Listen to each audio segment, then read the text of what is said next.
লজ্জাবতী গাছের পাতা দিয়ে বশীকরণ করা আপনারা অনেকেই হয়তো শুনেছেন, কিন্তু নিয়মটা আপনারা অনেকেই জানেন না।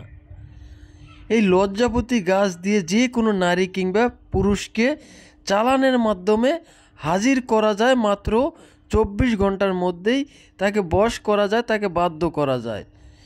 সে পৃথিবীর যে কোনো প্রান্তেই থাকুক না কেন, আপনি যদি সঠিকভাবে এই লজ্জাবতী গাছের যে বশীকরণ নিয়মটা আছে সেই নিয়মটা প্রয়োগ করতে পারেন, তাহলে মাত্র 24 ঘন্টার মধ্যেই সে অবশ্যই আপনার সাথে যোগাযোগ করবে, আপনাকে ভালোবাসার প্রস্তাব দেবে, আপনার প্রেমে রাজি হয়ে যাবে।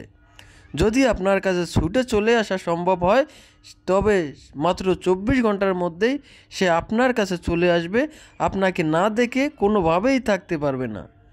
নিয়ম জানতে অবশ্যই সম্পূর্ণ ভিডিওটি দেখবেন, কেউ স্কিপ করবেন না। যদি কেউ স্কিপ করে ভিডিওটি দেখেন, তাহলে হয়তো বা কোনো গুরুত্বপূর্ণ স্টেপ আপনার মিস হয়ে যেতে পারে, যার কারণে এই ভিডিওটি আপনার কোনো কাজে নাও আসতে পারে। আর অবশ্যই আপনারা ভিডিওটি শেয়ার করে আপনার টাইমলাইনে রেখে দিবেন, যাতে করে প্রয়োজনের সময় আপনি এই ভিডিওটি দেখে সঠিকভাবে সঠিক নিয়মে এই বশীকরণটি প্রয়োগ করে আপনি আপনার কাঙ্ক্ষিত ব্যক্তিকে আপনার ভালোবাসায় আবদ্ধ করতে পারেন, আজীবনের জন্য আপনার বশীকরণ করে রাখতে পারেন। তো এই জন্য প্রথমেই আপনাকে প্রয়োজন হবে একটা সাদা লজ্জাবতী গাছের পাতা। আমি যেভাবে নিয়েছি আপনারা এভাবে সাদা লজ্জাবতী গাছের পাতা ছিঁড়ে নিয়ে আসবেন। এটা করতে হবে যে কোনো অমাবস্যার রাতে 12টার পরে আপনি লজ্জাবতী গাছের কাছে গিয়ে এভাবে একটা পাতা ছিঁড়ে আনবেন। এটা সাদা লজ্জাবতী গাছের পাতা নিতে হবে। তো আনার পরে আপনি ওই সময় আমার দেয়া মন্ত্রটা 132 বার পাঠ করে এই লজ্জাবতী গাছের পাতায় একটি মাত্র ফু দিবেন।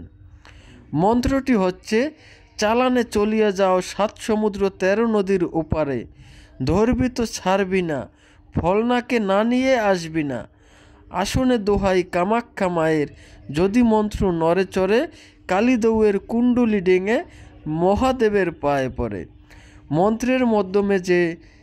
মন্ত্রের মধ্যে যে ছাড়বি না ফলনাকে, ওই ফলনাকের স্থানে আপনারা ফলনাকের পরিবর্তে আপনার সেই কাঙ্ক্ষিত নারী কিংবা পুরুষের নামটি উল্লেখ করবেন। এরপরে আপনারা একটি ফু দিয়ে আপনারা এই পাতাগুলো আলাদাভাবে ছিঁড়ে নেবেন। সবগুলো পাতা ছিঁড়ে নেওয়া হয়ে গেলে আপনি যে কোনো সময় যে কোনো দিন আপনার সেই কাঙ্ক্ষিত ব্যক্তি যেই রাস্তা দিয়ে চলাচল করে ওই রাস্তায় আপনারা এই পাতাগুলো ছিঁড়িয়ে দিবেন। আপনার কাঙ্ক্ষিত ব্যক্তি যখন ওই রাস্তা দিয়ে চলাচল করবে, তার পায়ের নিচে পাতাটা পড়লেই সে আপনার বশ হয়ে যাবে।